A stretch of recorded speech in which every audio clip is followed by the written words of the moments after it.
Hai un papo rubio que acaba de facer a épica de cruzar dende Europa ata Canadá.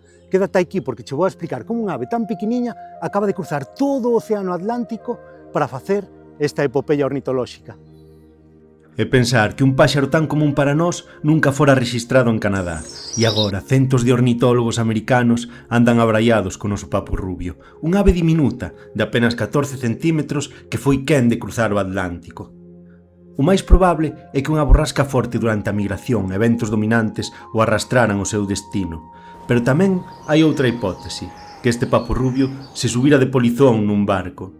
Sexa como fora, sen pretendelo, o noso fermosísimo papo rubio converteuse nun acontecemento histórico ao outro lado do mundo.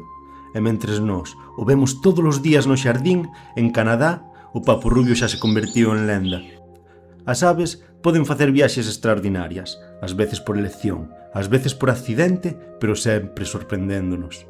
Saúde, natureza e vida salvaxe.